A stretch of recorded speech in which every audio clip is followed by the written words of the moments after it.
Tribes பார்வையாளர்களுக்கு வணக்கம். பிரபாகரனுடைய பிறந்தநாளையொட்டி, மாவீரர் நாளையொட்டி இன்றைக்கு சென்னையில் நடந்த கூட்டத்தில் சீமானும் காளியம்மாளும் கலந்து கொண்டார்கள். அதில் பேசிய காளியம்மாள், பிரபாகரனை சீமான் 10 நிமிடம்தான் சந்தித்தார் அப்படின்ற ஒரு உண்மையை உடைத்திருக்கின்றார். உண்மையிலே சொல்லணும்னா, இப்போ அண்ணன் படம் எடுத்துட்டு இருந்தாங்க. ஒருவேளை படம் எடுக்க மட்டும் போய் அங்கே போய் ஷூட்டிங் மட்டும் எடுத்துட்டு திரும்பி வந்திருந்தாங்க அப்படின்னா, உண்மையிலேயே இத்தனை பேருக்கான ஒரு தமிழ் தேசிய தலைவராக இவர் நமக்குள்ள புகுத்தப்பட்டிருக்க மாட்டார். அங்க போய் ஒரு 10 நிமிட பேச்சு இவ்வளவு பெரிய மாற்றத்திற்கு காரணமாகி அவருடைய அரசியலை நிலைபெற செய்வதற்கான ஒரு மையப்புள்ளியாக இருந்தது. ஆனால் அவருடைய கனவு என்பது இன்னும் நிலைபெறாமலே இருக்கிறது. பேசிய தங்கை கூட சொல்றாங்க, நான் படம் எடுக்கத்தான் போனேன்னு எல்லாரும் ரசிச்சிருக்காங்க. இன்னும் படம் எடுக்க போனவர்கள் வேற, அந்த படம் எடுக்கிற குழுவினரை பயன்படுத்தி கொண்டு என்னை அழைத்து கொண்டு போனது வேற, அதன் நோக்கம் வேற. படம் அவர்கள் எடுத்தார்கள், அந்த விழாவை தொடக்கி வைத்தேன் நான் இங்கிருந்து ஒரு திரைப்பட இயக்குனருங்கிற முறையில். படம் நான் எடுக்கல. மற்றவர்களெல்லாம் 8 நிமிடம் தான் பேசிக் கொண்டிருந்தார்கள். தங்கை 10 நிமிடம் கூட 2 நிமிடம் சேர்த்து சொல்லியிருக்கிறார்கள். என்ன நடந்ததுன்னு எனக்கும் என் தலைவனுக்கும் தெரியும், பக்கத்தில் இங்கே இருக்கிற பல போராளிகளுக்கு தெரியும். அவர்கள் சொல்ல முடியாத நிலையில் இருப்பதால் எல்லோரும் ஒன்றை சொல்லிக் கொண்டிருக்கிறார்.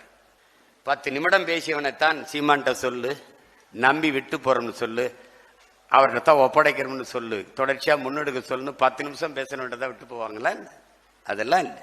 எல்லாவற்றையும் எல்லா இடத்திலும் பகிர்ந்து கொள்ள முடியாத சூழல் இருக்கும்போது நமக்கு என்ன பணி? ஒன்றுதான், அங்கு போய் நான் என்ன செய்ய என்று இறுதியாக என் அண்ணனிடத்தில் கேட்கிற போது, நீங்கள் அங்கு போய் இறங்குங்கள், நீங்கள் என்ன செய்ய வேண்டும் என்று தெரிய வந்துவிடும், அதை செய்யுங்கள் என்றால் இறங்கினேன், தெரிந்தது செய்து கொண்டிருக்கிறேன், இவ்வளவுதான். பல மணி நேரம் சந்தித்து நாள் கணக்கில் பேசியதாக சீமான் பேசி வந்த கருத்துக்கள் எல்லாம் இன்றைக்கு அடிபட்டு போயிருக்கிறது. இந்த சூழலில் இது குறித்து நம்மிடையே விவாதிப்பதற்காக தோழர் வில்லவன் ராமதாஸ் அவர்கள் இணைந்துள்ளார். வாருங்கள், அவரோடு விவாதிக்கலாம். தோழர் வணக்கம். வணக்கம் தோழர். சீமான் பிரபாகரனை 10 நிமிடம் தான் பார்த்தார், படம் எடுக்க தான் போனாரு, 10 நிமிஷம் தான் பார்த்தாரு அப்படின்ற ஒரு விஷயத்தை காளியம்மாள் சொல்ல, சீமானோ படம் எடுக்கிற சாக்கில் என்னை கூப்பிட்டாங்க அப்படின்னு அவர் வேற மாதிரி சொல்லி, நான் 10 நிமிஷம் தான் பேசினேன் அப்படின்னு மற்றவங்க சொல்கிறாங்க, ஆனால் அங்கே இருந்த கள போராளிகளுக்கு தான் தெரியும் நான் எவ்வளவு நேரம் பேசினேன் என்று அப்படின்னு அவர் அதற்கு அதே மேடையில் ஒரு மறுப்புரை சொல்ல ஒரு பரபரப்பாக இன்றைக்கு மாறி இருக்கிறது. நீங்கள் இதை பற்றி என்ன நினைக்கிறீங்க? செத்தவங்களுக்கு தான் தெரியும்னு அநேகமாக சொல்லியிருப்பாருன்னு நினைக்கிறேன். செத்தவர்களுக்கு மட்டுமே தெரியும் நான் எவ்வளோ நேரம் சந்திச்சேன்னு, உயிரோடு இருக்கவங்களுக்கு தெரியாது. அது இதில் 2 விஷயம். இதுக்கு முன்பு திருவையாறில் பேசியிருக்காங்க காளியம்மாள். அது என்னன்னா, ஒரு தலைவன் எப்படி இருக்கணும்னு சீமானுக்கு எடுத்த டுட்டோரியல், அது ஓகே கிளாஸ் எடுத்திருக்காங்க. என்ன சொல்றாங்க? இந்த 10 நிமிஷம்ன்றது மேபி ஒரு ஃப்ரைடியன் ஸ்லிப்பா இருக்கும், தவறுதலா அவங்க சொல்லியிருப்பாங்க. தவறுதலா பொய் சொல்லிட்டாங்களா? தவறுதலாக உண்மையை தான் சொல்லியிருக்காங்க. அதுக்கு மேலே ஒன்றும் இல்லை. பிரச்சனை என்னென்னா, இவரோட வீடியோக்களை அவங்களே பார்க்கறதில்ல, காளியம்மாளே பார்க்கறதில்லன்னு தெரியுது. அவர் உட்காந்து, நீங்கள் சீமான் சொல்கிற எல்லா கதையும் கேட்டிங்கன்னா, பிரபாகரனுக்கு உட்காந்து பீரங்கியில் ஸ்க்ரூவை முடுக்கிற வரைக்கும் எல்லா வேலையும் நான் செஞ்சு சொல்லி கொடுத்துட்டு தான் இங்கே வந்தேங்கிற மாதிரி ஒரு நரேஷனை செட் பண்ணதை கட்சிக்குள்ளேயே அவங்க நம்பலை. ஏன்னா எதாச்சும் அப்படி யாருக்கும் டக்குன்னு அந்த மாதிரி வராது. அது நீங்கள் இப்போ தொடர்ந்து பார்த்தீங்கன்னா, இவங்க இதில் சீமானை பற்றி அவங்க பெருசாக வியந்தெல்லாம் எதுவுமே பேசவே இல்லை. முழுக்க பிரபாகரன் தான் ஒரு தலைவன் எப்படி இருக்கணுங்கிறதையும் தான் இங்கேயும் பேசுகிறாங்க. சீமானை டச் பண்ணவே இல்லை, டேமேஜ் பண்ணிட்டு போயிருக்கிறாங்க. இது ஒரு தவறுதலாக வந்திருந்தாலும் சரி, அல்லது இவங்க இன்டென்ஷனலாக சொன்னாலும் இவ்வளவு தான் உண்மை. இதுக்கு மேலே அங்கே போய் 10 நிமிஷத்துக்கு மேலே பேசியிருக்கிறதுக்கான வாய்ப்பு இல்லைங்கிறதான் எல்லாரும் சொன்னது. இவங்களாவது பரவாயில்ல. இன்னொருத்தர் இருக்கார், நம்ம இவர் குளத்தூர் மணி சொல்கிறது என்னென்னு சொன்னால், கெஞ்சி கூத்தாடி ஒரு ஃபோட்டோ தாங்க எடுத்துக்கிட்டாங்க, அதுக்கு மேலே அங்கே ஒன்றுமே இல்லை. நீங்கள் கவனிச்சிங்கன்னா ரஜினி கூடவும் அதே மாதிரி தான் கொடுத்துருக்காரு. பார்த்தீங்களா? இது அவரோட ஒரு பெரிய ஆள்னு யாரெல்லாம் நம்புகிறாங்களோ அவங்க கூட இப்படி கையை கட்டி நின்று போஸ் ஒரு ஃபோட்டோ வச்சுட்டு, மேபி ஒரு சில வருஷங்களுக்கு பிறகு ரஜினியுடனான உரையாடலை பற்றியும் ஒரு பெரிய கதைகளை அவர் சொல்லலாம். இதான் விஷயம். அவங்க பர்பஸ்ஃபுல்லாக டேமேஜ் பண்ணியிருக்காங்கன்னு நம்புறதுக்கு எனக்கு கிடைக்கிற ப்ரூஃபாக எது இருக்குன்னா, இவங்க இதுக்கு முன்னாடி திருவையாறில் பேசின வீடியோ. இதில் ஒரே ஒரு விஷயம், கவனிக்கத்தக்க விஷயம் என்னன்னா, இது நாள் வரைக்கும் மௌனம் காத்து கொண்டு இருந்தார் காளியம்மாள். பிசிறு மசுறுன்னு சொல்லப்போ இதை நான் கடந்து போகிறேன் அப்படின்னு சொன்னாங்க. அதுக்கு பிறகு செல்ஃபோன் வாங்கி கொடுக்குறா, பார்ட்டி வைக்கிறா, கட்சிக்குள்ளேயே ஒரு கட்சியை நடத்துகிறா காளியம்மா அப்படின்னு சொல்லி துரோகம் பண்ணுறா அப்படின்னு ஒரு குற்றச்சாட்டை சீமான் வைத்தார். அப்பையும் வந்து ஒரு ஆழ்ந்த மௌனத்தை காத்தார். திடீர்னு இன்றைக்கு பிரபாகரனுடைய பிறந்த நாளில் இப்படி வெடிப்பதற்கான காரணம் என்ன? இது வெடிக்கலாம் இல்லை, இது வந்து என்ன பண்ணியிருக்காங்கன்னா செகண்ட் சீமானுக்கு ஒரு சின்ன சாம்பிள் அவரோட 10 நிமிஷம் பேசினாருன்னு சொல்லி இவங்க 10 நிமிஷம் ஒரு வார்னிங்கை கொடுத்துருக்காங்க. முழு கண்டென்ட் வந்து திருவையாறு கூட்டத்தில் பேசியிருக்காங்க. இப்போ கேட்டிங்க இல்லையா சீமான் இப்படி பேசினாரு, காளியம்மாள் அமைதியாக இருக்காங்கன்னு, அவங்களே அதிலே பதில் சொல்லியிருக்காங்க. என்ன திருவையாறுல என்ன பேசியிருக்காங்க? இந்த விஷயத்துக்கு என்ன பதில் சொல்லியிருக்காங்கன்னா, இந்த மாதிரிலாம் உன்னை பற்றி சோஷியல் மீடியாவில் கண்டதை கிடையாது எழுதுறானுங்களே அப்படின்னு சொன்னால் அவன் என்ன வேணால் பேசிட்டு போகிறான். பேசுகிறவன் என் சகோதரன் தானே பேசுனான். அவன் பேசுனதுக்கு பதிலை சொல்லி நான் திரும்ப அதை அசிங்கப்படுத்த விரும்பலை. நீ பேசுறியா போயிட்டே இரு, இதுதான் என்னோட மெக்னானிமிட்டி, என்னோட பெருந்தன்மை தான் அவங்க வந்து சொல்லியிருக்காங்க. இது யாருக்கு பொருந்தது? சீமானுக்கு. ஆப்வியஸ்லி அவங்க அடிச்சது அதுதான். இது ஒன்னோட நிக்கல. இல்லை இந்த பேட்டர்னே என்னன்னா, இந்த கட்சியில் கடந்த காலத்தில் ஒருத்தரை வெளியேற்றணும் அப்படின்னா சீமானே வந்து நிறைய ஐடி விங்கில் சொல்லி அவங்கள கடுமையாக திட்ட வைப்பார். திட்ட வச்சு அவங்களே வெக்ஸ் ஆகி அதுக்கு ரியாக்ட் பண்ண அதுக்கப்புறம் வந்து அதில் இருந்து வெளியே போயிடுவாங்க.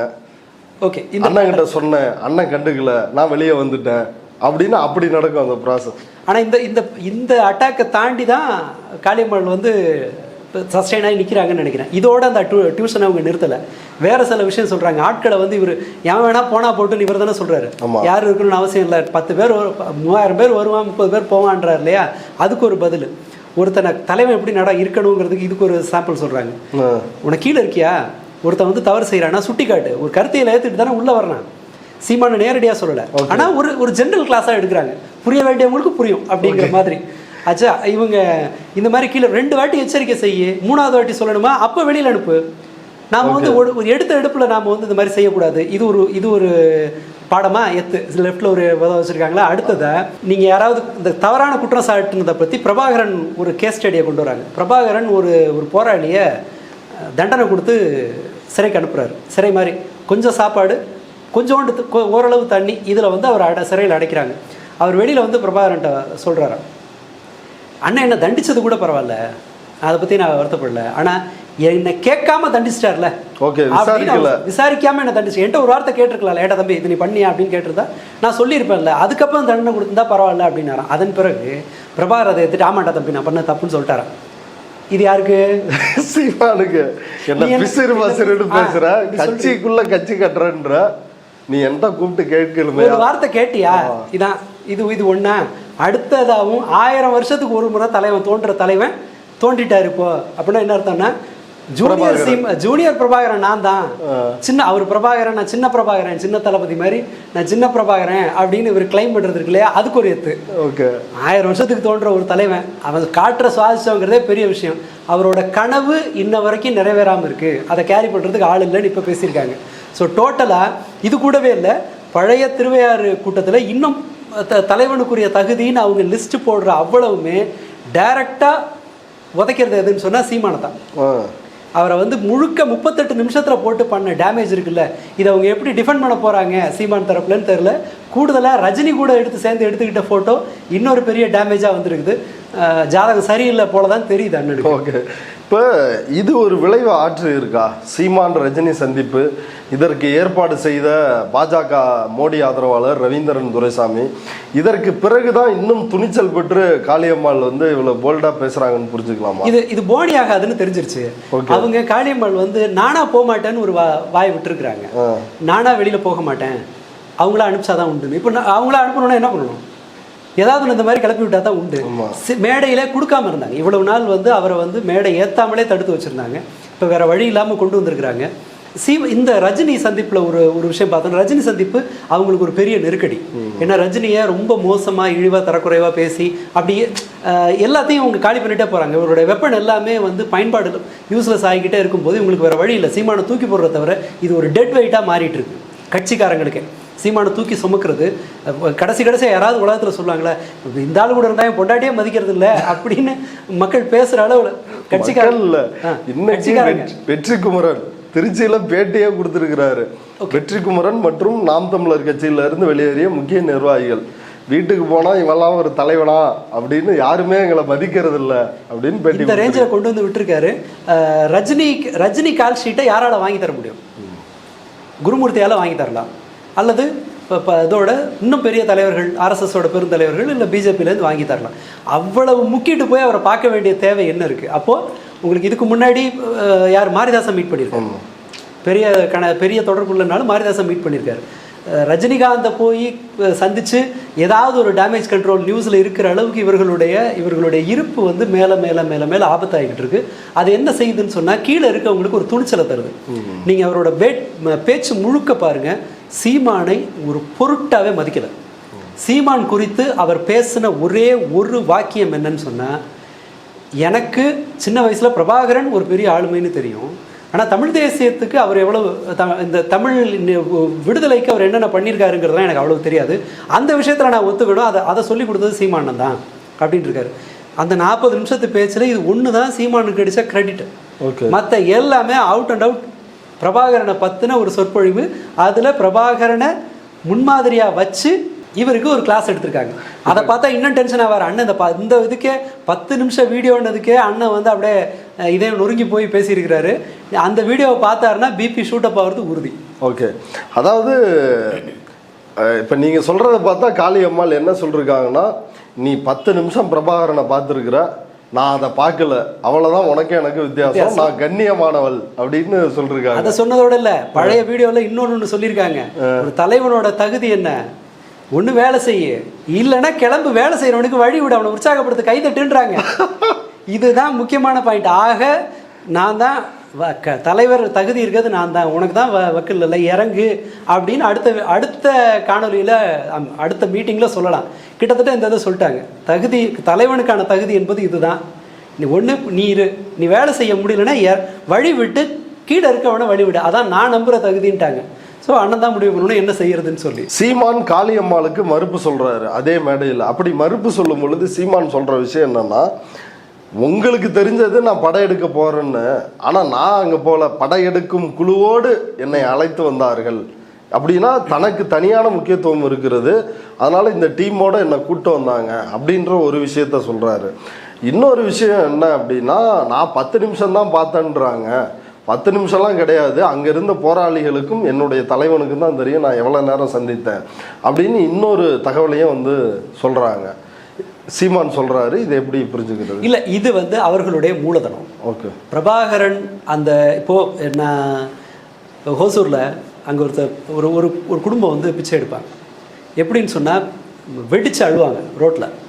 உங்களால் வந்து அந்த இடத்துல அந்த அழுகையை வந்து உங்களால் தாங்க முடியாது. 4 கடை தள்ளி இருக்கிறவங்க கொடுத்து காசை போட்டு போயிடுவான். ஏன்னா அந்த உணர்வை வந்து உங்களால் ஒன்றும் பண்ண முடியாது. ஸோ இது கிட்டத்தட்ட வந்து என்னன்னு சொன்னால், சீமான் அவரோட அந்த வெடிச்ச அழுகை இருக்கு இல்லையா, நீங்கள் ஒரு மாதிரி கொலாப்ஸ் ஆகி கொண்டு வந்து காசு போடுற மாதிரியான அந்த அழுகைக்கு, அந்த பிச்சைக்காரங்க அழுகிற அழுகைக்கு கொஞ்சமும் சளைக்காத ஒரு பேச்சு இவங்க பேசுகிறது. ஈழம்ங்கிற ஒரு பிரச்சனையை வந்து முன்னாடி கொண்டு வந்து வச்சுட்டிங்கன்னா உங்களால் அதில் வந்து பல விஷயம் மறுத்து பேச முடியாது. நம்ம கண் எதிர்க்க 1 லட்சத்துக்கு மேலான மக்கள் வந்து இரக்கம் இல்லாமல் படுகொலை செய்யப்பட்டாங்க. அதுக்கு இதில் சமீபத்தில் இன்றைக்கி காசாவுக்கு அதோடு ஒப்பிடும்போது பலஸ்தீனுக்கு அடுத்தது ஒரு பெரிய மனித படுகொலைன்னு சொன்னால் அது ஈழம்தான். ஸோ அப்படி ஒரு பிரச்சனையை அவர் எடுத்துக்கிட்டு வந்து விவாதிக்கும் போது நம்மளால் அதை வந்து பெருசாக மறுத்து பேச முடியாது. யாரோ ஒருத்தன் அங்கலாய்ப்பில் பேசுகிறான்னு வச்சுக்கலாம், இல்லை அது உண்மைன்னு ஒருத்தர் நினைக்கலாம். அந்த மறுக்க முடியாத அந்த ஆர்கியூமெண்ட் இருக்கு இல்லையா, இதை வச்சுக்கிட்டு இவங்க குழப்பம் நடத்துகிறாங்க. ஸோ நம்மளால் அது கூட போய் கவுண்டர் பண்ண முடியல. பொய்யாவே ஒருத்தன் அழுதாலும் உங்களால் போய் ஏன்டா நீ நடிக்கிறேன்னு சொல்ல முடியாது நம்மளால். இந்த அட்வான்டேஜை பயன்படுத்திக்கிட்டு இவங்க வந்து ஒரு பெரிய அளவில் கலெக்ஷனை போடுறாங்க. இந்த கலெக்ஷன் ஒரு நெருக்கடிக்குள்ளாகுது இல்லை, அதுக்கு பயந்துக்கிட்டு தான் அவர் சொல்கிறார், நாங்கள் போனேன், இதை செஞ்சேன், புதுசாக கதையை டெவலப் பண்ணுறது, இது எல்லாத்தையும் செய்கிறார். இது வந்து கிட்டத்தட்ட அந்த பிச்சை எடுத்துகிட்டு வர்ற அதே பாணி தான். அதுக்கு சொந்த கூடாரத்துலேருந்தே அதுக்கு ஆபத்து வருதுங்கும் போது தான் அவர் ரொம்ப சங்கடப்பட்டு எதிர்வினையாற்ற வேண்டியிருக்கு. மற்றபடி இவர் போய், நான் ஒரு உதாரணத்துக்கு கேட்குறேனே, அவர் பல 10 ஆண்டுகள் ஒரு அமைப்பை ரொம்ப அடிப்படை ஒரு நபர் 2 நபர்லேருந்து கட்டி கொண்டு வந்து ஒரு போராளி இயக்கத்தை அவர் நடத்தியிருக்கிற ஒரு தலைவர். அவர் சுமாராக ஒரு படம், இவரோட ஒரே படம் தான், ஒரு படம் தான் தம்பின்னு ஒரு படம். அதில் எத்தனை அசிஸ்டன்ட் டைரக்டர்களோட இன்புட் இருந்ததுன்னு தெரியல. ஏன்னா அவருடைய மற்ற படங்கள் எல்லாமே அவ்வளவு ஒரு செறிவு ஒரு அதெல்லாமே ஃப்ளாப்புங்க. டுபாக் ஒரு படம், அதான் ஒரு படம், வாழ்த்துக்கள் அது இதுன்னு எதுவுமே ஒரு படம் எடுத்த ஒரு நபரை நம்பி பிரபாகரன் வந்து இவரை கூப்பிட்டு போர் பயிற்சி, வெடிகுண்டு பயிற்சி எல்லாத்தையும் கொண்டாந்து துவக்கு AK-57 எப்படி பயன்படுத்துறதுன்னு சொல்லி கொடுத்து எப்படி அவ்வளோ குண்டு வெடிச்சு தினம் 200-300 பேர் செத்துக்கிட்டு இருந்த ஒரு டைமில் இவருக்கு வந்து சாப்பாடு இதெல்லாம் போட்டு பக்குவமாக அனுப்பி ஃப்ளைட் ஏற்றி விட்டு நெக்ஸ்ட் ஆக்ஷன் பிளானையும் எழுதி கொடுத்து அனுப்பிச்சாரு அப்படிங்கிறத நம்புறது இருக்கு இல்லையா, இதுவே ஒரு பாமரத்தனம் இல்லைன்னா அயோக்கியத்தனம். அப்படி ஒருத்தர் ஏன் அந்த மாதிரி ஷாட்ல நிறைய கதைகள் சொல்லிருக்கிறாரு. பல மணி நேரத்திற்கு என் தலைவனோடு நான் பேசியது அப்படின்னு சொல்லிருக்கிறாரு. ஆமக்கறி சாப்பிட்டதுல இருந்து பல விஷயங்கள் சொல்லிருக்கிறாரு. தனியாக எங்களை கூப்பிட்டு போனார். இன்னும் ஃபெலிக்ஸ் ஜெரால்டு அவரோட இன்டர்வியூவில் அதில் ஒரு 4 மணி நேரத்துக்கு பேசியிருக்காரு அவரோட தலைவனோட அவர் சந்திச்சு பேசினதை. அது எல்லாமே பொய்யா கோபால்? இல்லை, அது உண்மையாக இருக்கிறதுக்கு வாய்ப்பே இல்லைங்கிற. அதனால தான் நீங்கள் இந்த கதையை கேட்டு வளர்ந்த இப்போ அந்த கதையை நம்பிய அந்த கட்சியில் இருந்த காளியம்மாளாலே அதை நம்ப முடியல. அவங்களோட ஃப்ரீக்வெண்ட்டாக வருது. அவங்க வந்து இப்போ திட்டமிட்டு அதை சொன்ன மாதிரி. ஒருவேளை காளியம்மாள்கிட்ட வெளிநாடுகள்ல இருந்து பேசுகின்ற அவங்களுக்கு அந்த கான்டாக்ட் இருக்குது, அவங்க சொல்லியிருப்பாங்களோ? இல்லை, கட்சிக்காரங்களே சொல்லியிருப்பாங்க. இருக்கட்டுங்க, அதை சொன்னா தான் உண்டு. இந்த கதையை வச்சு தான் நம்ம ஓட்டிட்டு இருக்கோம். அவர் என்னன்னா அந்த முதல்ல அந்த கதையை பேசுற அந்த கதை அவங்களுக்கு மட்டும் கிடையாது, ஒட்டுமொத்தமாக பொய்யை வந்து எல்லாருக்கும் ஒரே மாதிரி சொல்லிடுறதுங்கிறது இருக்கு இல்லையா. இது ஒன்றும் பெரிய நம்ம வந்து புரிஞ்சுக்க முடியாத பிரச்சனை எல்லாம் இல்லை தோழர். இவர் 2009 வாக்கில் உள்ள வராரு. ஒரு சினிமா டைரக்டருங்கிறதுக்கு நம்ம வழக்கமாகவே நீங்கள் போனீங்கன்னு சொன்னால் சயின்டிஸ்ட்டை கொண்டு வந்து நிறுத்தினாலும் இவரை போண்டாமணியை கொண்டு வந்து நிறுத்தினீங்கன்னா, ஐன்ஸ்டீனே போண்டாமணியும் கொண்டு வந்தீங்கன்னா கூட்டம் போண்டாமணிக்கு தான் இருக்கும். இது தமிழ்நாட்டோட ஒரு யதார்த்தம். அது அந்த கியூரியாசிட்டி இருக்கும். இவர் வந்து பேசுகிறாரு, தமிழ்நாடு முழுக்க போகிறாரு. அப்போ 2 பிரச்சனை இருக்குது. மக்கள் யாராவது ஒருத்தர் இதை வந்து ஆவேசமாக பேசும்போது அதில் வந்து கவரப்படுறாங்க. எல்லா தரப்புலேருந்து வந்தாங்க. அந்த குற்ற உணர்ச்சி பரவலாக இருந்தது. அப்போ அவர் பேசும்போது வர்ற கூட்டம் இவருக்கு ஷாக்கு. நம்ம படத்துக்கு வரல, வேற இது ஒரு நல்ல நமக்கு அடையாளம் தர்றது. அப்போ சம்பாதிக்க முடிவு பண்ணாருன்னு நான் சொல்லலை. நமக்கான ஐடென்டிட்டி இதில் கிடைக்குதுன்னு அவர் முடிவு பண்ணி பேச ஆரம்பிச்சிருக்கலாம். பிரபாகரனோட நான் இருந்தேங்கிற கண்டென்ட்டுக்கு பிறகு அவருக்கு வந்து அதிகமான வருதுன்னு வச்சுக்கோங்களேன், இன்புட் வருதுன்னு வச்சுக்கோங்க. அது பணமாக இருக்கட்டும், அல்லது அடையாளமாக இருக்கட்டும், அல்லது மற்ற வசதிகளாக இருக்கட்டும், எல்லாமே இது எல்லாமே இந்த கதையின் மூலமாக நிறைய கிடைக்குதுங்கும்போது அவர் ஃபர்தராக அந்த கதையை வந்து டெவலப் பண்ணிகிட்டே போகிறார். அவ்வளவுதான் கதை. இப்போ ஒரு லவ் படம் ஓடிச்சுன்னு சொன்னால் எல்லாரும் திமுன்னு லவ் படமாக எடுப்பான். ஒரு இல்லை லவ் விட்டு கொடுக்குற கதை ஓடிச்சுன்னா விட்டு கொடுக்குற கதையாக எடுப்பான். இது சினிமாக்காரங்களோட ஒரு இயல்பு.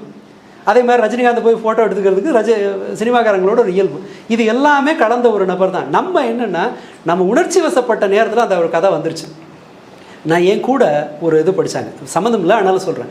என் கூட அங்கே இலங்கையில் பணியாற்றுகிற ஒரு கன்னியாஸ்திரி 2 பேர் என் கூட படித்தாங்க. அவங்க 15ஆம் தேதி வரை முள்ளிவாய்க்கால் பக்கத்தில் அந்த சர்வீஸில் இருந்தவங்க. 15-14ஆம் தேதி வரைக்கும், அதாவது 2-3 நாட்கள்னு சொல்கிறாங்க. கடைசி கட்டத்தில் தான் அவங்கள வந்து வெளியில் அனுப்புகிறாங்க, இனி இருக்கக்கூடாதுன்னு சொல்லி. அவர் பேசும்போது என்ன சொன்னார்னா, நீங்கள் நம்புறீங்களா உறுதியாக? நான் சொல்கிறது 2013 வாக்கில் நான் அவங்க கூட படித்த போது. அவங்க என்ன சொன்னாங்கன்னா, அவர் இருக்காரா இல்லையாங்கிற விவாதத்துக்குள்ளே போக விரும்பலை, அவர் இருக்காருன்னு நான் நம்ப விரும்புகிறேன். அவங்க சைக்காலஜி படிக்க வந்திருந்தாங்க. அதனால் அந்த கணக்கில் அவங்க சொன்னாங்க, அவர் இறந்துட்டாருங்கிற செய்தியை கேட்குறதுக்கு நான் தயாராக இல்லை, நான் விரும்பலை. அதனால் அந்த விவாதத்துக்குள்ளே போக விரும்பலை. ஸோ அவர் இருக்காருன்னு நான் நம்ப விரும்புகிறேன்.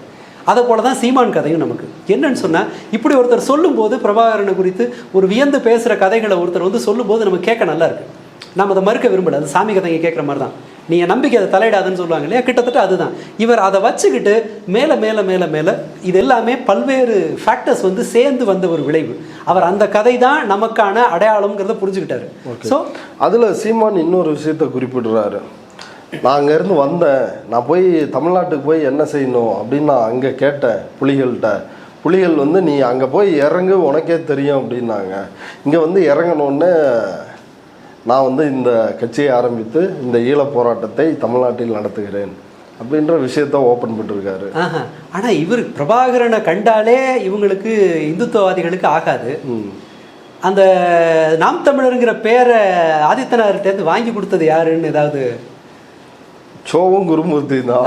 எப்படி இந்த மேட்சே புரியலையே. இப்போ விடுதலை புலிகள்னா ஆகவே ஆகாத ஒருத்தர் இதை இன்னொன்று இப்போ பிரபாகரன் வந்து எழுதி கொடுத்தாருன்னு அதை விட அவர் அவமதிக்கிற வேற ஒன்றும் கிடையாது. ஏன்னா இவருக்கு ஒரு தலைவனை ஏன் அவர் கொளத்தூர் மணியை, கோவை ராமகிருஷ்ணனை, தன்னுடைய சொத்து அத்தனையும் தன்னுடைய வாழ்நாள், இளமை, சொத்து எல்லாத்தையும் இழந்தவர்கள் இருக்காங்க.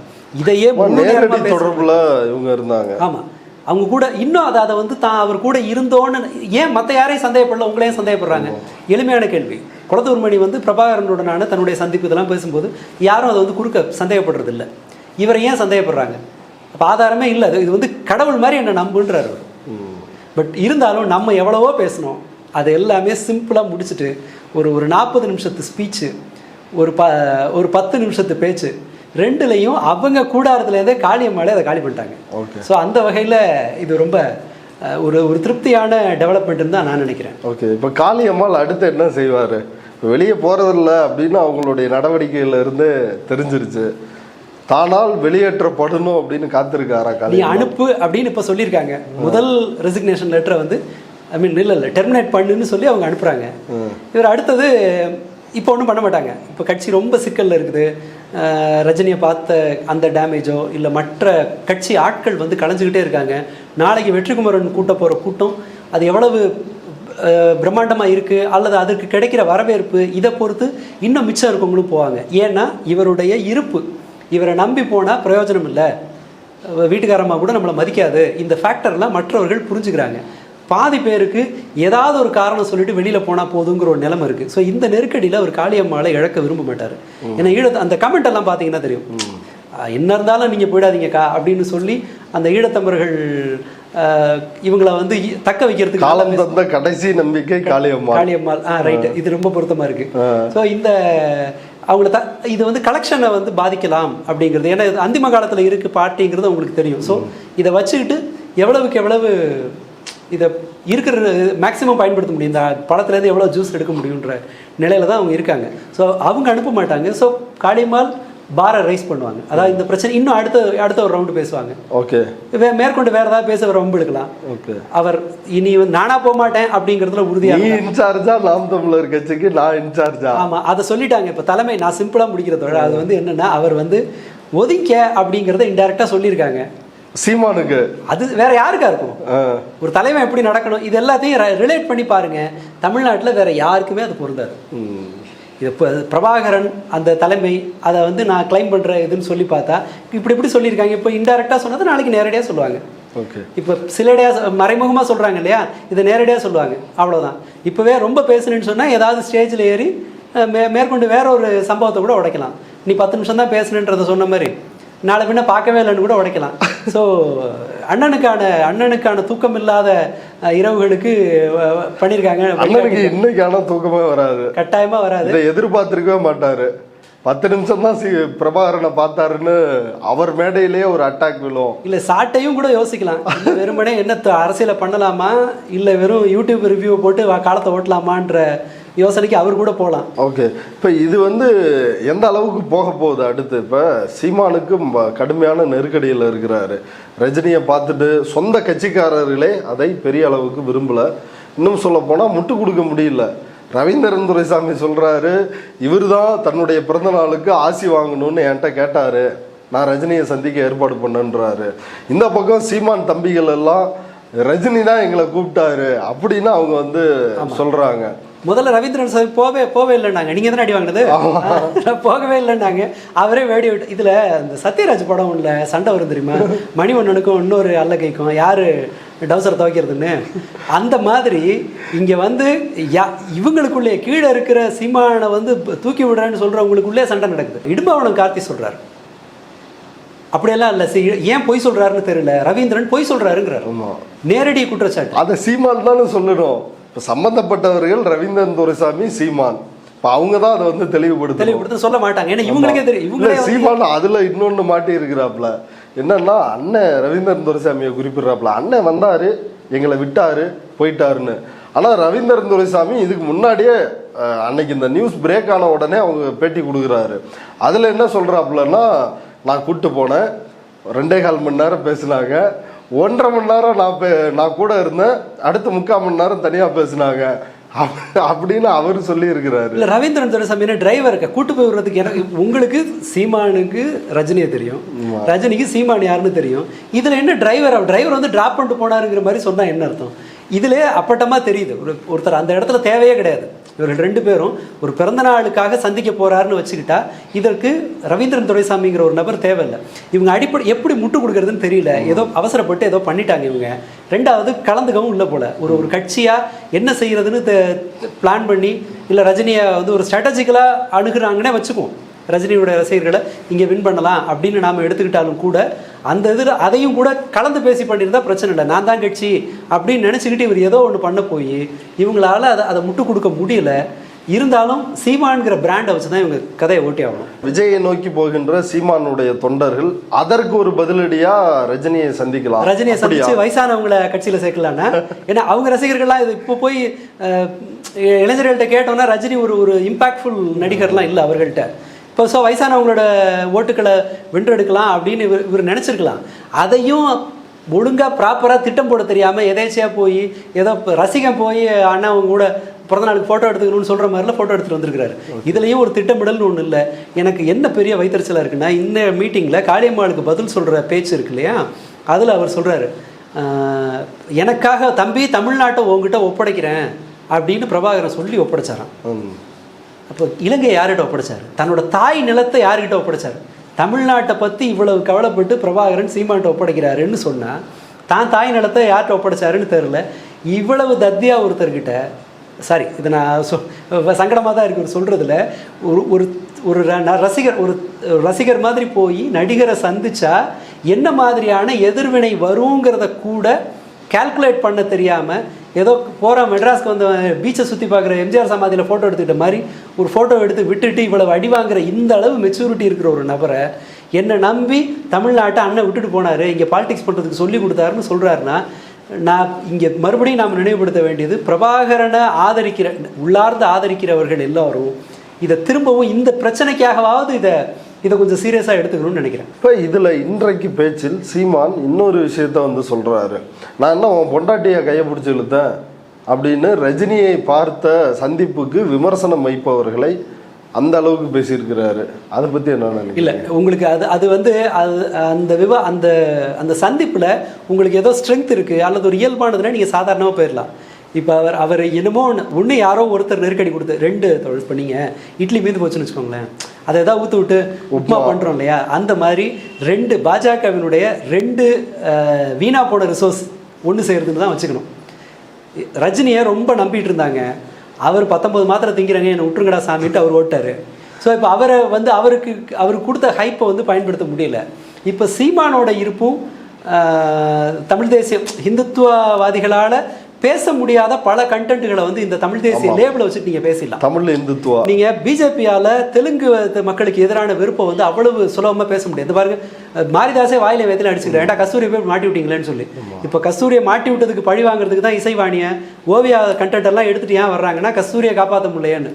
ஸோ இவர் இந்த ஒரு பிரச்சனை, பிஜேபியால் பேச முடியாத பல விஷயங்களை சீமான் வச்சு பேச முடியும். இந்த இனவாதத்தை இவ்வளவு வலுவாக பேசுறதுக்கு இவரால் தான் முடியும். ஸோ இந்த பிஜேபியோட 2 முக்கியமான ரிசோர்ஸ் வந்து தன்னுடைய லஷ்ஷரை வந்து இழந்துட்டுருக்கு, பொலிவை இழந்துகிட்டு இருக்கு.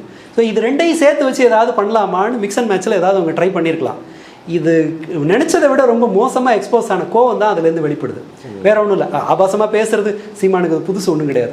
அவருக்கு நீங்கள் அவரோட உணர்ச்சியை கட்டுப்படுத்தலைன்னு சொன்னால் அவர் ஆபாசமாக பேசிடுறதுங்கிறது அவருடைய இயல்பு. தான் கட்டுப்படுத்த முடியாத கோபத்தில் இருக்காரு, அல்லது இந்த சந்திப்பு அவர் விரும்பலையா இருக்கலாம். ரஜினியை சந்திக்கிறது அவரோட சாய்ஸாக இல்லாமல் இருக்கலாம். மேலிடத்துலேருந்து எப்போ போய் பாரு ஒரு மரியாதையா 2 காலாதையான 2 பிரான்ச்சை வந்து மெர்ஜ் பண்ணுறாங்கன்னு நினைக்கிறேன். ஓகே, நஷ்டம் வருதுன்னு வச்சுங்களேன், எப்போ இது 2 பிரான்ச்சையும் மெர்ஜ் பண்ணி ஒரே இடத்துக்கு கொண்டான்னு சொல்லுவோம் இல்லையா, அந்த மாதிரி ஏதோ ஒரு மெர்ஜர் கூட நடந்திருக்கலாம். காலம் தான் பதில் சொல்லணும்னு நினைக்கிறேன். ஓகே தோழர், இவ்வளவு நேரம் நம்முடைய பார்வையாளர்களுக்காக நேரத்தை ஒதுக்கி கருத்துக்களை பகிர்ந்துட்டதுக்கு நன்றி.